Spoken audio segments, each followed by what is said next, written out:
Lalu bertemu kembali di mata kuliah pilihan apresiasi arsitektur. Materi berikut adalah materi tentang kritik arsitektur. Materi ini merupakan lanjutan dari materi sebelumnya yang bicara tentang perbedaan antara apresiasi dan kritik arsitektur. Di materi sebelumnya, materi ketujuh, telah disampaikan jenis-jenis kritik arsitektur.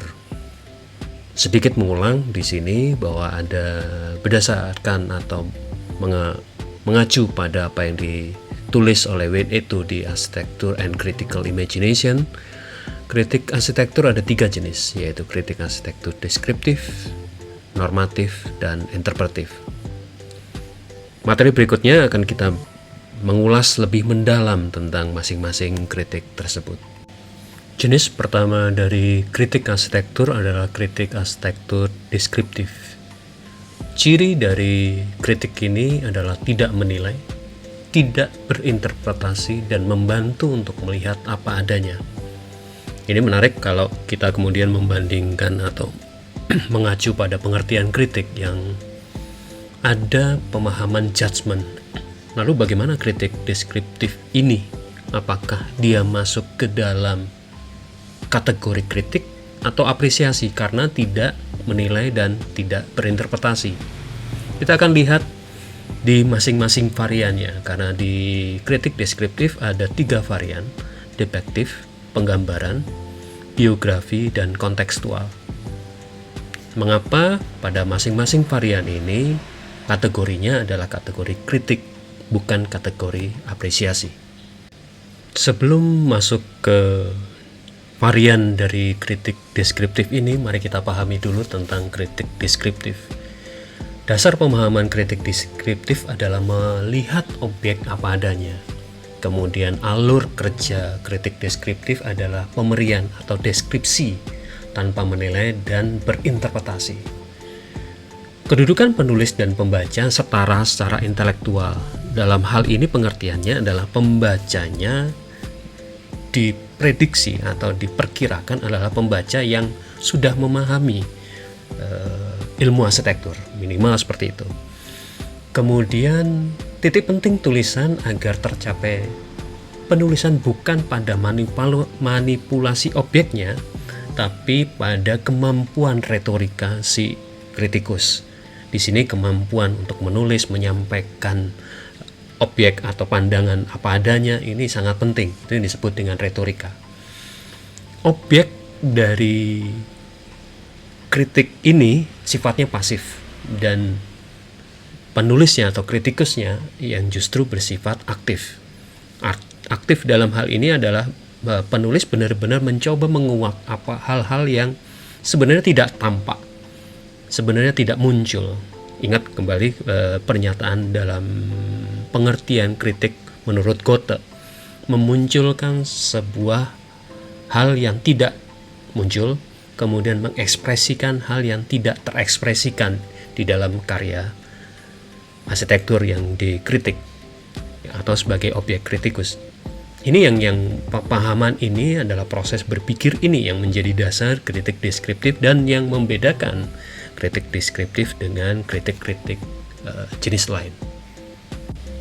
Di varian pertama dari kritik deskriptif adalah kritik penggambaran atau kritik depictive. Di penggambaran ini ada 3 kelompok. Jadi kritik penggambaran yang mengutamakan aspek statis, yaitu menggambarkan keadaan fisik bangunan.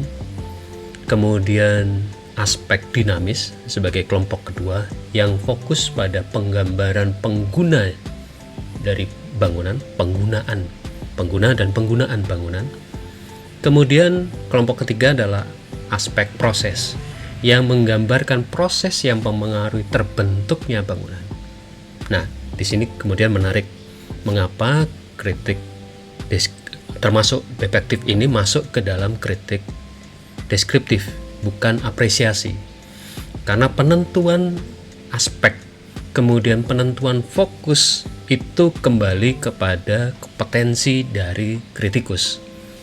Kemampuan dan kompetensi inilah yang menyebabkan kategori ini atau apa yang dihasilkan oleh kritikus ini masuk dalam kategori kritik deskriptif, bukan apresiasi. Karena apresiasi bisa dilakukan oleh siapa saja berdasarkan memorinya, berdasarkan emosinya. Sedangkan di sini perlu expertise, perlu kompetensi khusus. Kaitannya dalam hal ini adalah kompetensi di bidang arsitektur, punya bekal ilmu arsitektur untuk memahami aspek-aspek itu. Contoh, aspek fisik bangunan, dia harus paham tentang style bangunan, katakanlah seperti itu. Atau aspek dinamis, dia harus paham bagaimana aktivitas dari pengguna di dalam sebuah ruangan. Jadi penggunaan ruangan dan aktivitas, apakah ada korelasinya? Ini kalau tidak mempunyai dasar pemahaman arsitektur akan jatuhnya kepada pemahaman apresiasi, hanya melihat sekilas tanpa punya basic ilmuwan arsitektur. Itu yang membedakan kritik deskriptif afektif ini, depektif ini dengan apresiasi. Masing-masing kita akan coba cari contohnya pada slide berikutnya.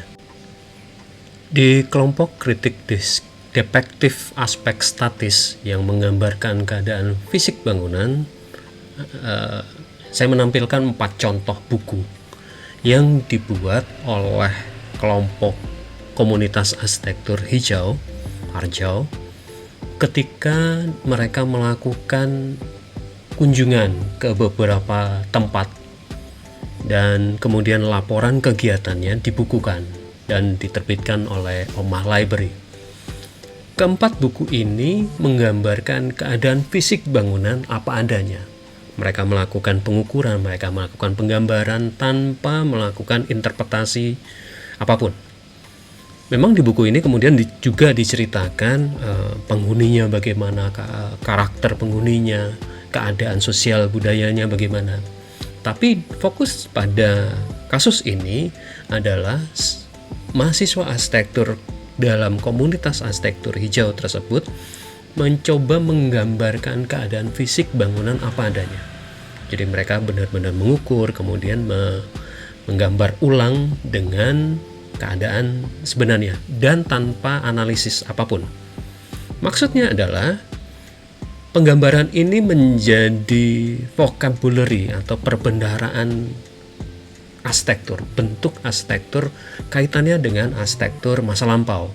Saya tidak menggunakan istilah vernakular atau menggunakan istilah tradisional, tapi arsitektur masa lampau atau arsitektur kayu dalam fokus di keempat bangunan ini. Di situ diulas atau digambar ulang sambungan kayunya bagaimana, bentuk atapnya bagaimana, tanpa melakukan interpretasi apapun. Ini bisa menjadi data bagi analisis atau penelitian selanjutnya. Tapi di sini sebagai contoh adalah mereka melakukan penggambaran atau mereka melakukan kunjungan dan kemudian melaporkan kegiatan tersebut. Kerangka berpikir itu yang kemudian masuk dalam kritik depektif aspek statis. Di kelompok kedua, kritik depektif aspek dinamis yang menggambarkan penggunaan bangunan, salah satu contoh buku yang masuk dalam kelompok ini adalah buku Rumah Silaban. Walaupun memang buku Rumah Silaban tidak hanya membahas tentang penggunaan bangunan, tapi juga ada kesejarahan bagaimana proses terbangunnya rumah ini, dan di bagian akhir juga sedikit analisis termal. Tapi secara keseluruhan adalah buku ini bercerita bagaimana seorang Frederick Silaban berhuni di rumah ini, menghuni rumah ini, bagaimana dia proses kerja untuk beberapa karya-karya masterpiece dari Silaban terjadi dan dirancang di ruang kerjanya yang termasuk di dalam salah satu ruangan di rumah ini. Dan kemudian posisi anak-anaknya di mana, dan ruangannya juga diceritakan bagaimana ruang tamu ini pernah menerima Soekarno di ruang tamu dari Silaban berdasarkan foto-foto lama.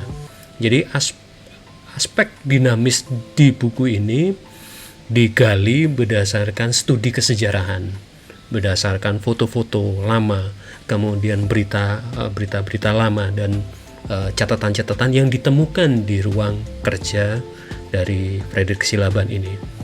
Ini yang menarik dari buku ini adalah bagaimana sebuah rumah itu benar-benar dimaknai, benar-benar digunakan, dan kemudian membawa efek. Proses kreativitas Silaban terjadi di rumah ini. Ini yang menjadi fokus utama dari buku Rumah Silaban ini.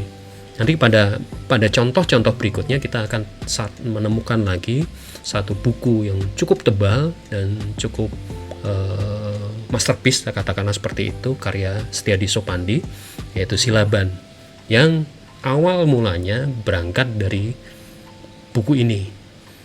Dan prosesnya adalah kita membongkar artefak-artefak yang ada di ruang kerja dari Frederick Silaban. Kelompok ketiga dari kritik detektif adalah kelompok aspek proses, yang menggambarkan proses yang mempengaruhi terbentuknya bangunan.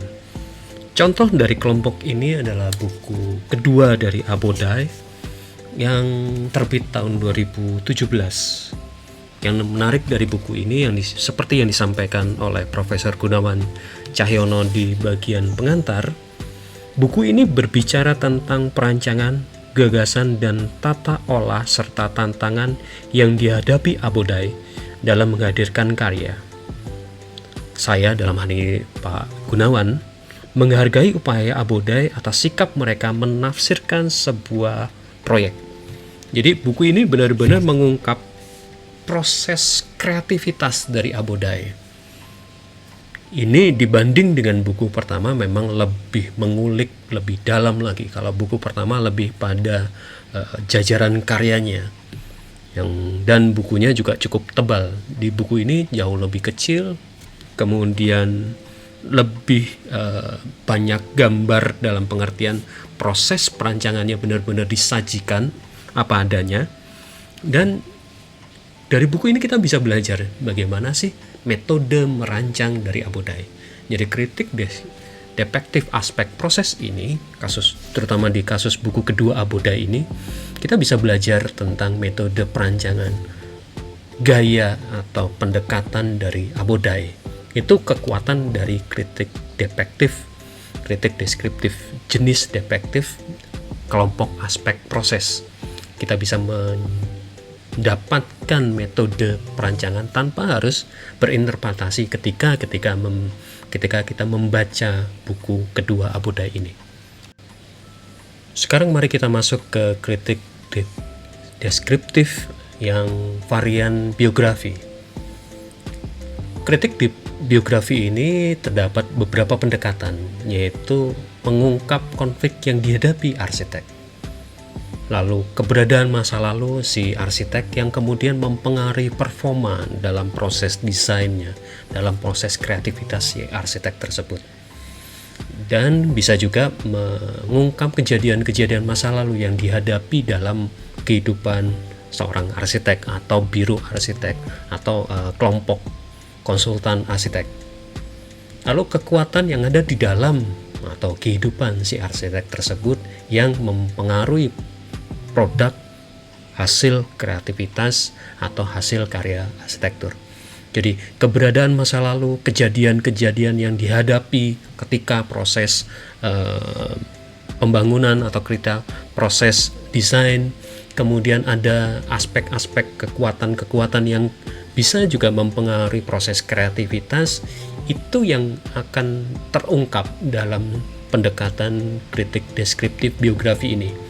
Jadi tidak hanya sekedar mengungkap jati diri si arsitek itu semata, tapi juga bisa mengungkap kejadian-kejadian apa yang terjadi ketika si arsitek ini berkreasi, ketika arsitek ini mendesain sebuah karya. Kita akan lihat beberapa contohnya. Dua buku ini menjadi contoh kritik deskriptif dengan pendekatan biografi. Dua buku terhadap satu tokoh, yaitu Prof. Gunawan Cahyono. Buku yang sebelah kiri ditulis oleh Mas Anas Hidayat dan Mas Riris Syarif, dan buku kedua oleh Bu Safitri Ahmad. Yang menarik dari kedua buku ini mempunyai tokoh yang sama, Pak Gunawan Cahyono, tapi perspektifnya berbeda. Yang sebelah kanan, Bu Safitri, bukan lulusan arsitek, jurusan arsitek, tetapi dia jurusan arsitektur landscape, yang kemudian mengambil program pasca sarjana di bawah asuhan Prof. Gunawan. Dan proses penulisannya juga cukup unik, karena kembali lagi konteksnya beliau bukan seorang arsitek murni. Dalam pengertian pendekatan yang dilakukan Bu Safitri ini adalah mencoba mendekati Prof. Gunawan dengan memperhatikan proses kerjanya, memperhatikan cara Prof. Gunawan mengajar dan segala macam, yang kemudian dicatat sebagai catatan harian. Jadi buku ini banyak dialog yang terjadi ketika Bu Safitri berhubungan atau berkomunikasi dengan Prof. Gunawan. Kemudian Bu Safitri memposisikan dirinya sebagai pengamat apa yang terjadi di kelasnya Pak Gunawan dan segala macam. Itu yang kemudian dilaporkan di buku Gunawan Cahyono, Arsitek Pendidik. Berbeda dengan yang dilakukan Mas Anas Hidayat dan Mas Riris Syarif. Karena keduanya benar-benar lulusan jurusan arsitektur, perspektifnya menjadi sangat berbeda, dan proses penulisannya juga berbeda. Mas Anas dan Mas Riris melakukan wawancara, meng-cross-check temuan-temuan yang mereka dapatkan. Kemudian pengamatan seorang arsitek, karena sama-sama arsitek, jadi pembicaraannya lebih ke hal-hal teknis, lebih ke hal-hal tentang arsitektur, bukan pada kehidupan. Perbedaannya di situ.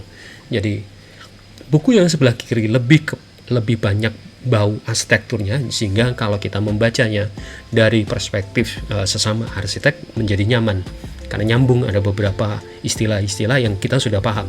Sedangkan buku kedua mungkin lebih luas jangkauannya, karena perspektifnya adalah orang umum, orang yang ya sedikit banyak tahu tentang arsitektur tapi tidak mendalam, karena perspektifnya benar-benar sebagai seorang pengamat yang mengamati cara kehidupan.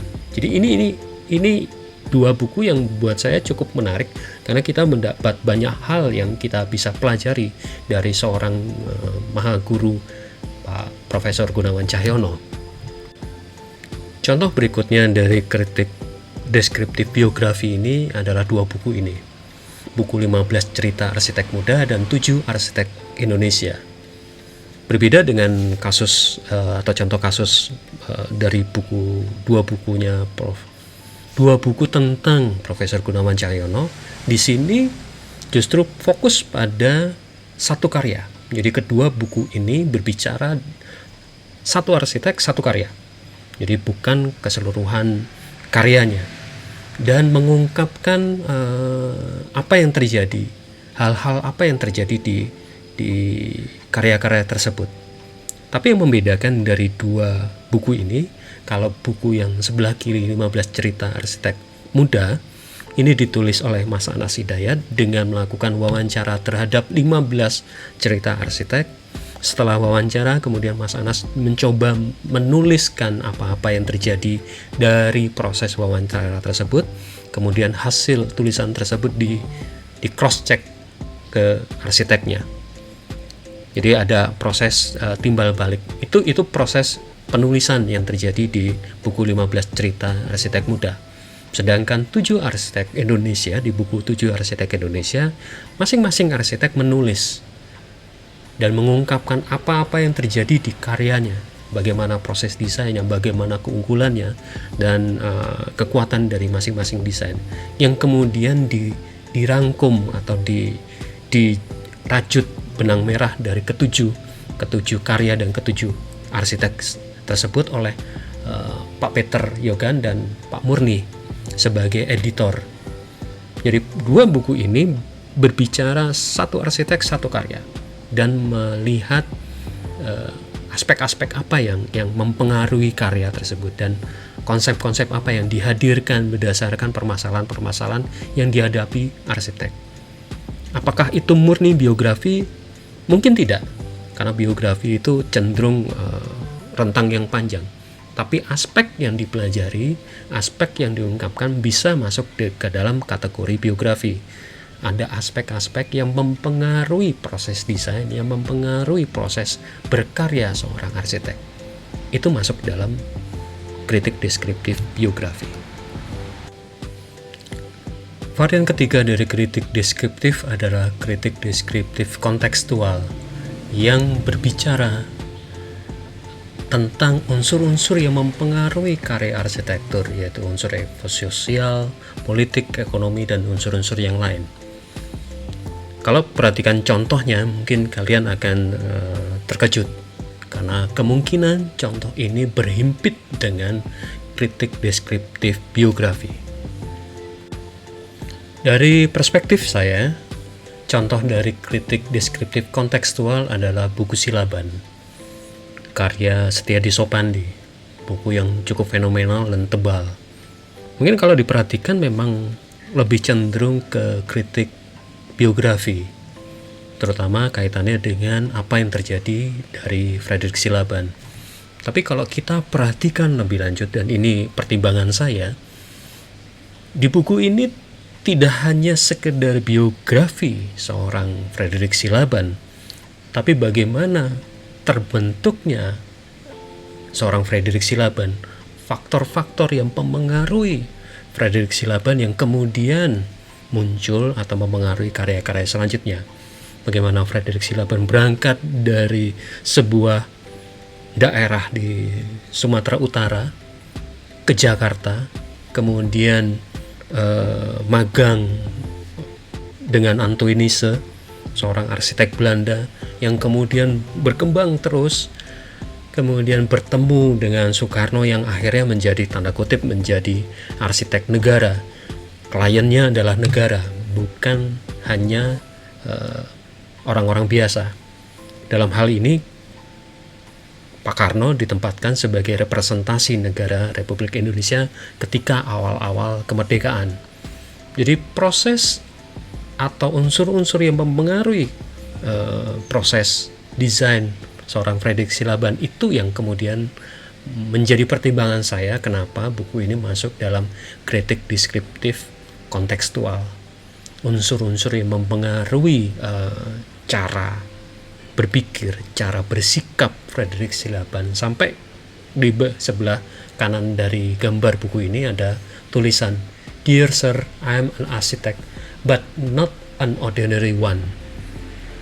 Kutipan ini mungkin terkesan sangat sombong, terkesan arogan, tapi itu yang menggambarkan apa yang terjadi di diri Silaban ketika Indonesia masuk ke zaman Orde Baru. Kemudian Frederick Silaban melamar pekerjaan ke UN, ke PBB, dan di bagian awal disampaikan kutipan ini.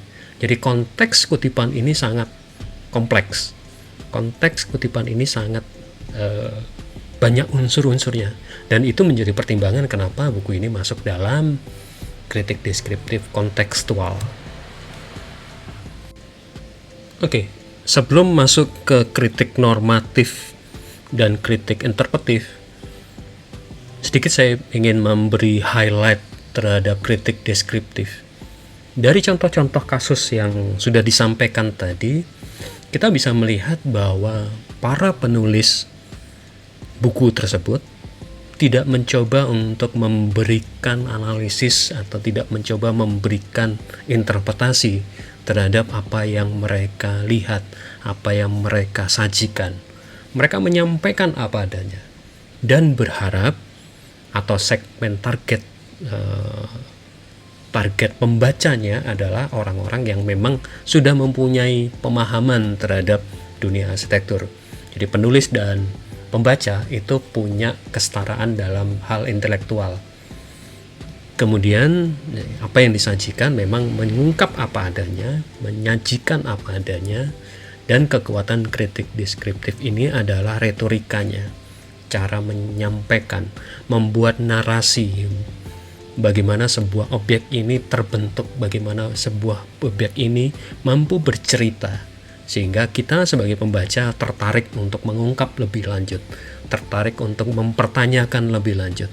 Jadi tujuan utama dari kritik deskriptif ini memang memicu si pembacanya untuk kemudian berargumen, kemudian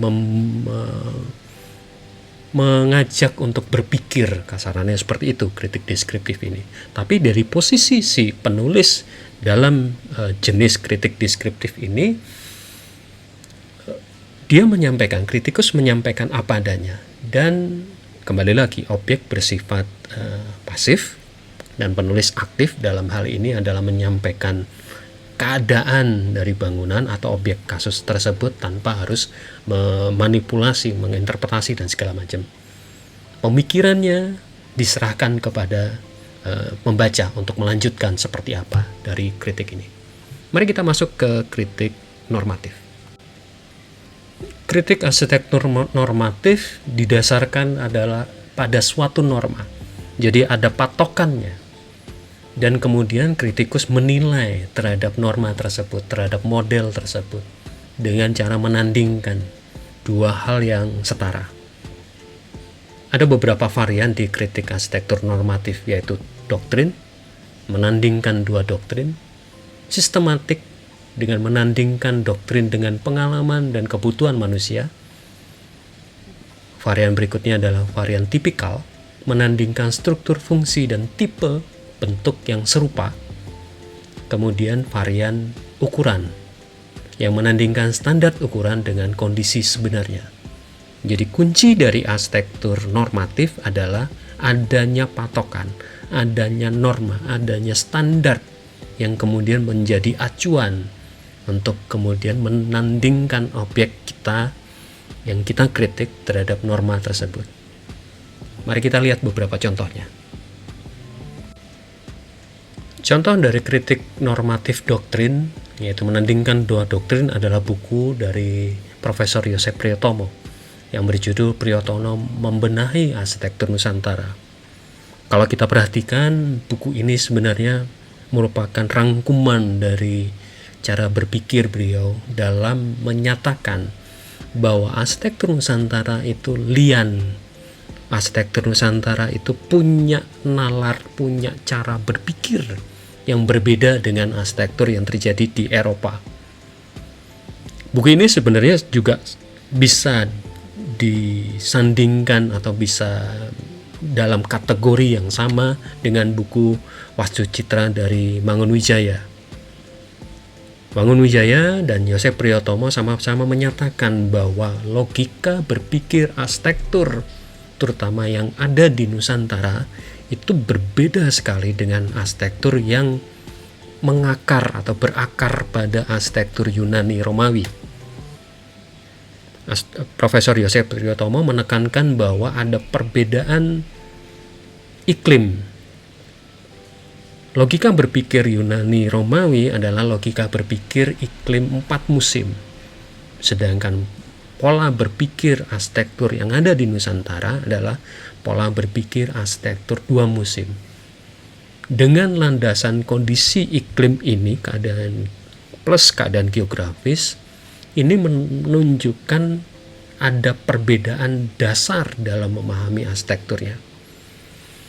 Kalau mengacu ke Mangunwijaya, dengan jelas menyatakan bahwa kita tidak sepatutnya menggunakan kata arsitektur karena mengacunya adalah arsitekton. Mangunwijaya kemudian menyajikan atau mengusulkan nama lainnya, yaitu Wastu Widya, yang mengutamakan keterkaitan tidak hanya teknik. Karena menurut Mangunwijaya, arsitektur itu lebih kepada teknisnya semata, teknenya semata. Sedangkan Wastu Widya mengacu atau juga merangkul menjadi aspek satu kesatuan antara teknis dan spiritual. Profesor Yosef Priyotomo mungkin tidak se ekstrim tanda kutip ya, ekstrim Mangunwijaya menyampaikan Wastuwidyanya, tapi menyatakan bahwa logika berpikir arsitektur Nusantara itu berbeda dengan arsitektur yang berakar pada arsitektur Yunani Romawi. Varian berikutnya adalah kritik normatif skematik yang menandingkan doktrin dengan pengalaman dan kebutuhan manusia. Nah, kalau kita perhatikan contohnya, yaitu tropicality revisited dan ketukangan sebagai kesadaran material, yang kedua-duanya dilakukan oleh Setiadi Sopandi dan Avianti Arman, dasarnya menarik karena berangkat pada kondisi keadaan di Indonesia atau di Nusantara. Tapi cara berpikirnya berbeda dengan apa yang dilakukan oleh Pak Yosep Priyotomo. Avianti Arman dan Setiadi Sopandi pada Tropicality Revisited memang melihat bahwa ada perbedaan mendasar apa yang terjadi di Indonesia dengan yang di Eropa, yaitu tropikalitas arsitekturnya. Itu yang menjadi bahasannya. Jadi Setiadi Sopandi dan Avianti Arman lebih kepada fisiknya, melihat fisiknya, dan kemudian menandingkan dengan keadaan atau menandingkan dengan konteks arsitektur itu sendiri. Sedangkan Pak Yosep lebih pemikiran dan pemikiran. Kalau di skematik ini, kasus di Tropicality Revisited dan ketukangan, lebih kepada doktrin, cara berpikir arsitektur secara umum terhadap apa yang terjadi di Indonesia. Demikian juga yang terjadi dengan ketukangan. Avianti Arman dan Setiadi Sopandi melihat bahwa ada yang khas dengan ketukangan di Nusantara ini. Efeknya adalah kedua karya ini menembus barier-barier atau kotak-kotak arsitektur masa lampau, arsitektur modern Eropa yang masuk ke Indonesia melalui para arsitek Belanda, sampai apa yang terjadi di masa sekarang. Tapi melihat fenomena yang terjadi di lapangan dengan konteks arsitektur. Itu yang terjadi di kritik normatif skematik dengan contoh dua buku ini, Tropicality Revisited dan ketukangan sebagai kesadaran material. Di varian ketiga dari kritik normatif adalah kritik normatif tipikal yang menandingkan struktur, fungsi, dan tipe bentuk yang serupa. Dua buku dari Biro Global Rancang Selaras ini bisa menjadi contoh yang bagus. Saya sih menyarankan mahasiswa untuk mencoba mencari dua buku ini. Kaitannya, kalau rekan-rekan mahasiswa kebetulan dapat tugas studio tentang fasilitas pendidikan atau arsitektur atau fasilitas rumah sakit, fasilitas kesehatan. Karena di dua buku ini berbicara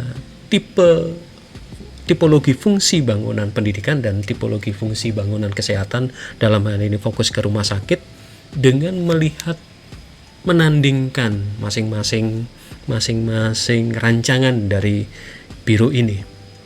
Jadi dalam buku ini disajikan aturan-aturan pemerintahnya, kemudian bagaimana proses desainnya, aspek-aspek apa saja yang perlu diperhatikan, dan kemudian contoh-contoh kasusnya. Jadi dari dua buku ini kita bisa punya gambaran yang utuh tentang fasilitas pendidikan. Sebagai contoh, di situ diungkap bagaimana ada kasus sebuah sekolah terpadu dari SD sampai SMA, atau juga fasilitas pendidikan setara dengan pendidikan tinggi dan segala macam.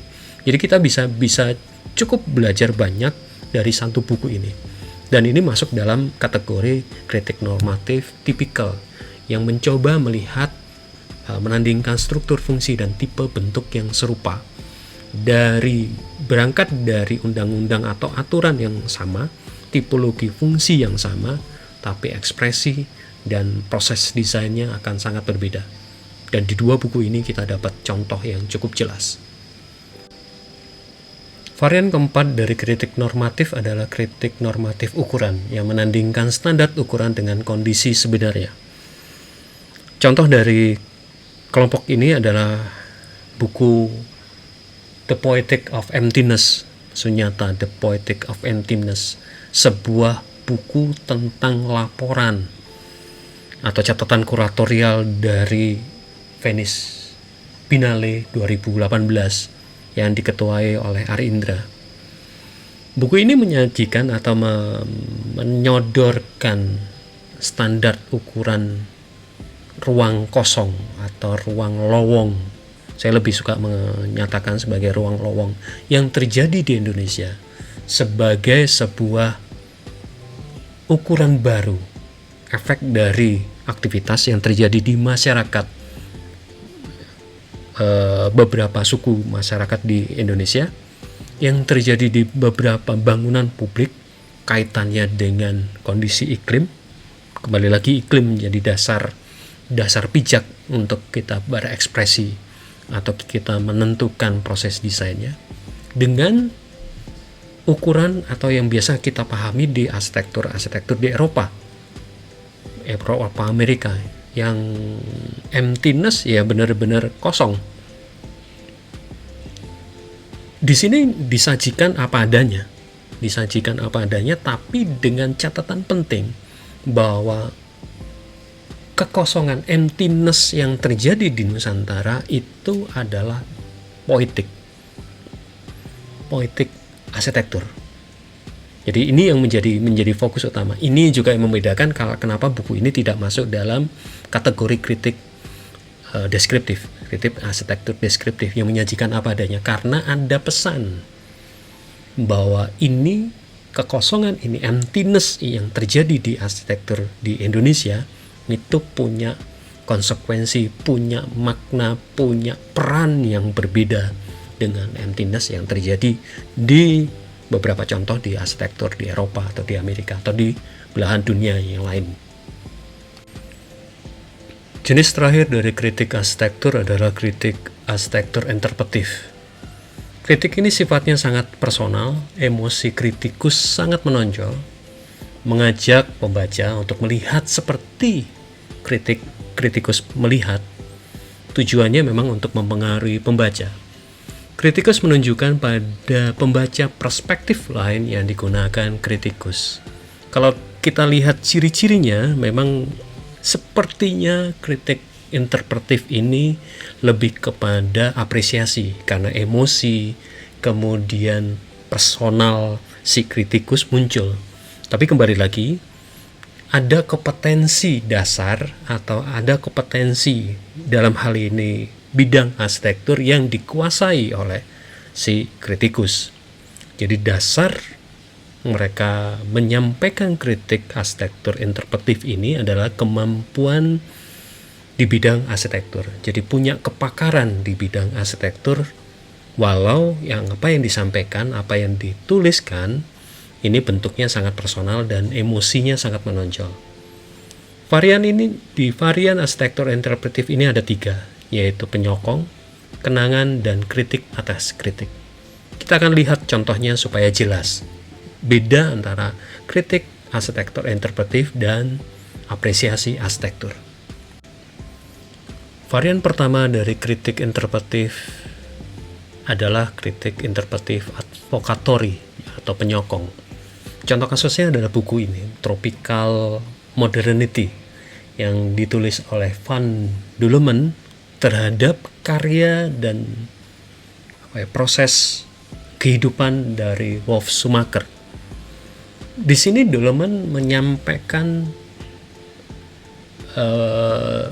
pemikiran personalnya bahwa apa yang dilakukan Schumacher terutama dengan karya-karyanya yang ada di Bandung itu lebih kepada perspektif atau pendekatan tropikalitas yang dibungkus dalam sebuah gaya arsitektur Art Deco. Dan kemudian ada penyesuaian, jadi Art Deco versi yang datang dari Eropa disesuaikan dengan kondisi iklim yang ada di Bandung, terutama di Bandung. sehingga disebut dengan tropical modernity, modern tropis, seperti itu mudahnya. Ini yang menarik di sini adalah sudut pandang dari Dulman terhadap karya Schumacher. Ini sangat personal. Varian kedua adalah kritik interpretif evokatif atau kenangan. Contoh kasus dari varian ini adalah buku Alvar Aalto yang ditulis oleh Ririn Syarif. Konteks buku ini cukup menarik karena Ririn Syarif secara personal mengelilingi atau mengunjungi karya-karya dari Alvar Aalto, kemudian menuliskan kunjungan tersebut, pengalaman mengunjungi karya-karya Alvar Aalto tersebut. Tapi berbeda dengan kritik deskriptif contoh yang pertama, yang hanya menyampaikan laporan perjalanan. Di buku ini Ririn Syarif mengungkapkan atau merefleksikan pengalaman personalnya terhadap karya Alvar Aalto, bahkan merefleksikan terhadap kehidupan yang kebetulan juga seorang arsitek profesional si Ririn Syarif ini. Jadi mencoba mencerminkan, merefleksikan apa yang terjadi di Alvar Aalto dengan apa yang terjadi di dirinya. Ini yang menarik dari buku ini. Jadi buku ini bukan hanya sekedar buku biografi dengan Alvar Aalto, tapi pengalaman personal Ririn Syarif terhadap karya-karya Alvar Aalto, proses kehidupan Alvar Aalto dikaitkan dengan pengalaman pribadinya. Jadi sifatnya reflektif. Itu yang kemudian menjadikan buku ini dalam kelompok kritik interpretif, bukan kelompok kritik biografi semata. Varian terakhir dari kritik interpretif adalah kritik interpretif impresionistik atau kritik atas kritik. Agak sulit mencari contoh kasus di dalam kategori ini karena kritik arsitektur sendiri itu sudah cukup langka di arsitektur, keilmuan arsitektur di Indonesia, apalagi kritik atas kritik. Jadi ada dua buku yang ditulis oleh seseorang yang sama, yaitu Mas Eka Swadiansa. Kaitannya tentang apa yang terjadi di tahun 45, di awal-awal kemerdekaan, tidak hanya yang ada di Indonesia, tapi secara global di dunia, terutama kaitannya dengan politik non-blok dan perkembangan beberapa negara baru yang mulai merdeka di tahun 40 sampai 50. Ini yang kemudian diceritakan konteksnya di dalam latar belakangnya di dalam buku Spirit 45 yang kemudian ditarik sampai perkembangannya di masa sekarang. Proses belajar itu juga kemudian melandasi proses belajar terkait dengan Tadao Ando. Karena kebetulan Eka Swadiansa juga pernah bekerja di kantor biro konsultan Tadao Ando.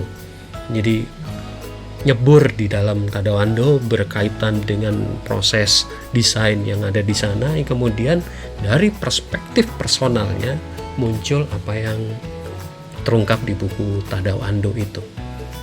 Jadi mencoba mengkritik terhadap apa yang terjadi di Tadao Ando dan mencoba, ini kembali lagi seperti buku Alvar Aalto, tapi pengalaman yang membedakan di buku Alvar Aalto bukan hanya sekedar kenangan, tapi mencoba belajar, mempelajari apa yang terjadi di Tadao Ando dan kemudian menarik kesimpulannya atau menarik dalam perspektif yang terjadi di Indonesia. Ini yang menarik, yang mungkin bisa kita pelajari lebih lanjut tentang buku-buku ini.